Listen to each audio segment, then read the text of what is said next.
البرنامج. البنية التحتية، فوزير الأشغال يحط خطة ويعدل البنية مرة ثانية يجددها.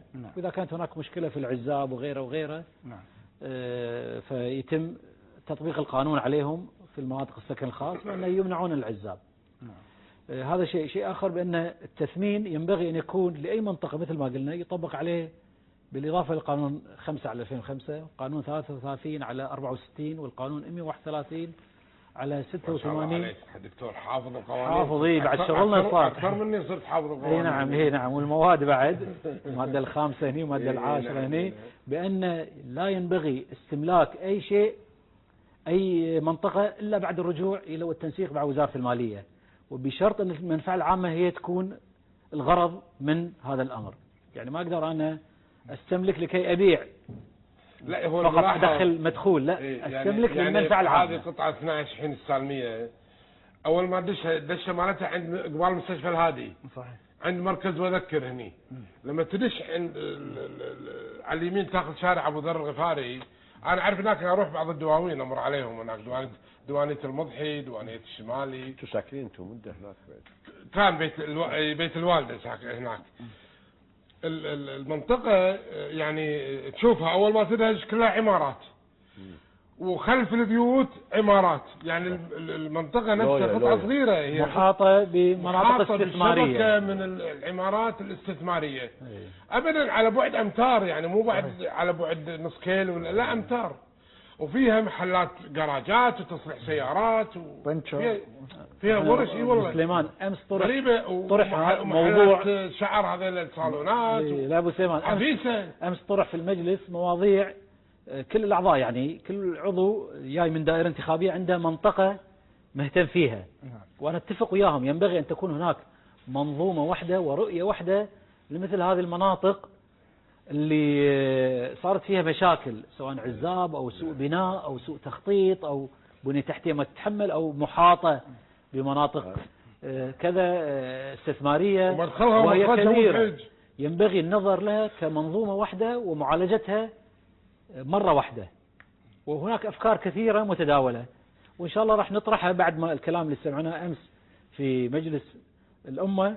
راح نطرح هذه الملاحظة أنا دونتها على مجلس الوزراء، أن المناطق هذه كلها ينظر لها كمنظومة واحدة كيف يتم معالجتها. مرة واحدة وتخلص. اي نعم. لا تحق منطقة وتخلي منطقة، لا تحق. وهناك ناس قاعد يعانون في كل منطقة ومشاكلهم تقريبا متشابهة. أنا عندي المخرج يقول لي ترى عندك 5 دقائق وبننهي، فأنا عندي بعض الأسئلة اللي جايتني يلا نعطيك إجابات سريعة. في واحد سأل لي يقول لي كم وصل سعر تثمين في الصوابر؟ طبعا هذا عند إدارة نزع الملكية وأملاك الدولة، هم يحددون في وزارة المالية. نعم. البلدية ما يعنيها السعر ولا هي مختصة بالتحديد الأسعار. حلو. في سؤال جايني عن موقع سوق سيارات للمكاتب ومكاتب سيارات إذا خلصت الرخصة، وهذا نعم يقول المكاتب اللي بين المناطق شو اسمه اللي يبيعون يأجرون أو يبيعون. نعم. طبعا احنا في اشتراطات في لائحة استغلال الساحات والأرصفة أمام محلات تجارية، قاعد نطبق اللائحة عليهم كما صدر من المجلس البلدي. زين. يقول ليش ما يتم إعفاء فرق الطوارئ من البصمة؟ كون أن عملهم يعني شفتات. اي نعم. هم عندهم البصمة موجودة عنده، متى ما دخل يبصم متى ما طلع يبصم. حلو. البصمة عنده يعني ما هي بعيدة. هلا ترى يعني ما يخالف. تفضل. نعم. سؤال يعني هم يقول عن كادر هيئة الثروة السمكية، هل راح الرقابة البحرية؟ نعم أنا مهتم في الموضوع وهم يدرون، وخاطبت مجلس الخدمة المدنية مرتين، ومؤخرا بعد يعني وجودنا في الوزارة للمرة هذه كذلك أعددت كتاب وخاطبت بأن هذيلي لم يتم إنصافهم مع الكوادر الأخرى، وأنا متبني موضوعهم، وأنا أعتقد بأن الموظف ينبغي الاهتمام له وينبغي أن يكون مرتاح في عمله ويعطى كل ما يستحق لكي إنتاجه يزيد. سؤال من المشاريع الكثيرة لو أقول لكم عن قطاع الطرق في الكويت. قطاع الطرق في من عام 2009 إلى 2012 إن شاء الله عندنا 660 كيلو متر من الطرق الجديدة اللي راح تنشأ من 2009 إلى 2012. في عام 2009 بنينا منها 660 181 كيلو متر. يعني اسمح لي ابو عبد الله، راح تكون في عام 2012 راح يشوف زيادة 660 كيلو متر. نعم. انتهينا في عام 2009 من 180 كيلو متر. نعم. في 2010 من 206 كيلو متر. نعم. في عام 2011 اللي احنا فيه راح ننتهي ان شاء الله مع نهاية السنة ب 170 كيلو متر طرق جديدة، بما فيها الثامن، الدائري الثامن. في عندنا يعني بيننا وبين النفط الآن مفاوضات. إيه. في عام 2012 عندنا 105 كيلومتر من الطرق الجديدة اللي راح تنشأ. وقعنا عقود لطريق الفحيل، طريق الجهرة اللي كثر الحديث عنه. وأنا ودي أعطيكم يعني خلينا نقول شيء بسيط عن هذا الطريق اللي يمتد من دوار الأمم المتحدة ويصل إلى دوار الجهرة، اللي هو الدوار الصيبخات، دوار العظام اللي يسمى بدوار العظام، يسمونه دوار إلى دوار الجهرة. طوله 11 كيلو أو 12 كيلو، طوله 11 كيلو.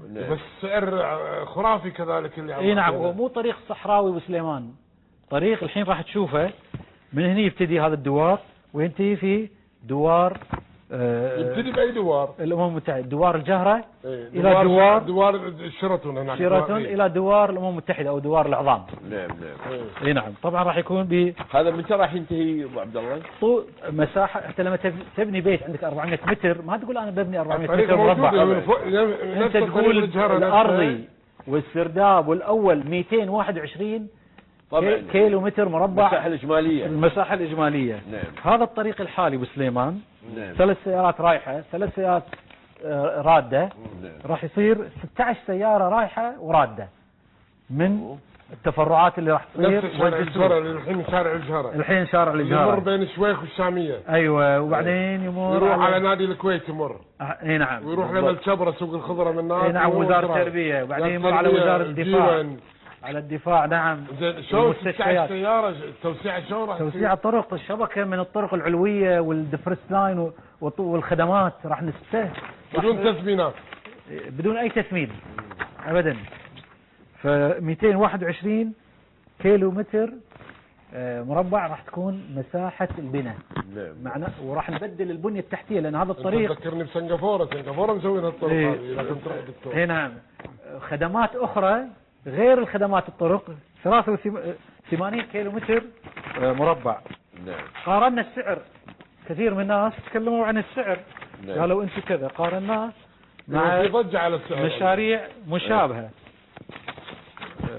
إذا أطلع سعر اي نعم. هذا طريق الجهرة، وهذا طريق في هونغ كونغ، وهذا مترو دبي، وهذا طريق في سياتل في الولايات المتحدة. احنا طلعنا المتر المربع عندنا ب 520 دينار للمتر مربع، بينما طريق اللي في هونغ كونغ 518، مترو دبي للمتر مربع 1300 دينار، وسياتل 1400 دينار. فسعرنا في الرينج المعقول، وفي اسعار ارخص. انت ارخص بعد، وفي اسعار ارخص من هذا الرقم. احنا في الرينج الريزونبل وراح تستخدم فيها تقنيات كثيرة. هذا شارع عندنا، شارع جمال عبد الناصر، نفس الكونسبت ونفس المبدأ راح نطبقه. عندنا طريق تيرمينال 2 اللي هو مبنى الركاب رقم 2. حاليا مبنى الركاب رقم 1 راح يستوعب، حاليا يستوعب تقريبا زائد ناقص 10 ملايين راكب بالسنة إذا بالغنا. وين ينتهي شارع جمال عبد الناصر؟ يبتدئ من دوار ممتحدة وينتهي عند الإشارة مالت غرناطة ومستشفى ووزارة الصحة. ايه البحر.